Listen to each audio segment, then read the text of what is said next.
Hello, I'm Providence Mapingre. I'm here with Leslie and Patience. We are representing SOAP for 237. So imagine a young John from Cameroon. John is so naive and totally oblivious whether COVID-19 exists or it's just a myth from the Western world. As a result, John is not practicing social distancing, neither is he observing some other guidance such as wearing a mask or washing his hands using soap. John actually loves hanging out with his friends and is exposing them to the deadly virus. John and his contacts contract the virus and succumb to the ravages of the virus since the healthcare system in Cameroon is inaccessible and incapacitated. As a result, Cameroon is accounted for about 50% of all COVID-19 deaths in Central Africa.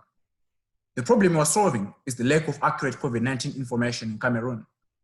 We're doing this by using SOAP distribution as a vehicle to provide COVID-19 education. I know you may be wondering why we chose SOAP. The World Health Organization highly recommended that washing hands using soap is one of the best ways to curb the spread of the virus. Soap is also very scarce, especially in low-income households and public areas. This availability will also help to curb the spread of other diseases such as cholera and typhoid.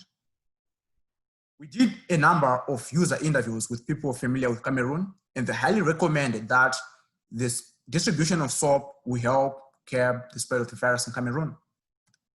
In Cameroon, places are divided into neighborhoods. At the head of each neighborhood is a neighborhood leader called a quarter head. Our process involves having community volunteers living in that neighborhood reach out to the quarter head and tell them about our initiative, get their permission, and keep them engaged. Once that communication has been done, together with the quarter head, they move from households to households, distributing soap and providing that COVID-19 education. The soap being distributed is sourced within that neighborhood, given that we purchase soap from local women producing soap living there. We've also partnered with a few of these women to create short videos teaching other people how to make their own soap. We have a website where we share COVID-19 information in a variety of Cameroonian languages. Our approach to addressing COVID-19 misinformation stands out in several ways. By purchasing soap from and partnering with local women producers, we are not only promoting their businesses, but we are contributing to women empowerment. Our process empowers neighborhood leaders and youth with enough soap and information to educate their communities. Finally, by teaching individuals how to make their own soap, we are equipping them with a lifelong skill which could serve as a source of income. We've implemented several strategies to assess our impact. We've returned to neighborhoods we had distributed soap to and conducted surveys asking questions pertaining to the frequency of hand washing and awareness of preventive measures against the virus. These surveys indicated an overall positive change in behavior following soap distribution. We've also developed questionnaires to improve our impact evaluation such that behavior and knowledge will be assessed prior to soap distribution and after. We are constantly improving our impact evaluation and process and questionnaires to make them more culturally appropriate.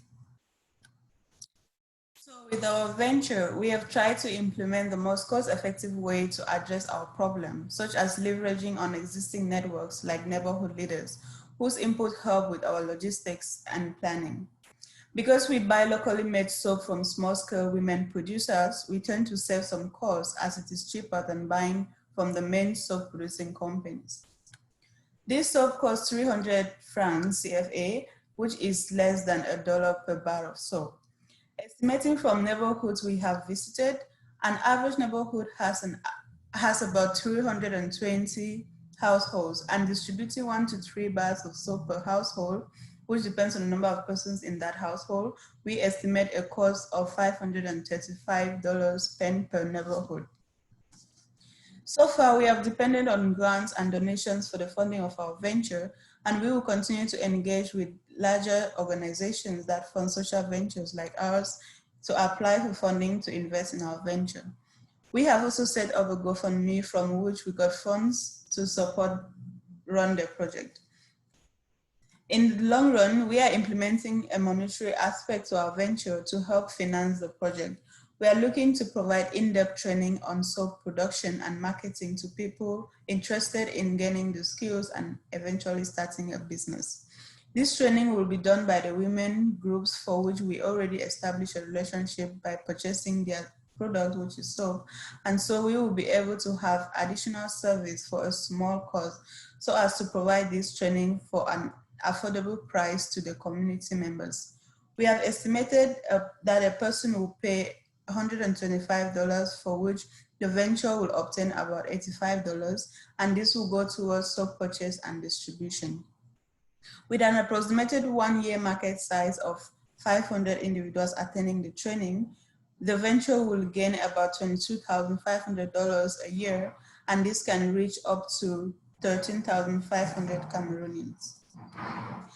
For project sustainability, we will maintain our approach throughout the course of the pandemic, but also plan to repurpose this approach to address other existing or new issues. So far in our project, we have reached 1,000 neighborhoods, engaged with 4 women who are producing soap, and have had 23 committed volunteers who have pushed our project forward. Thank you.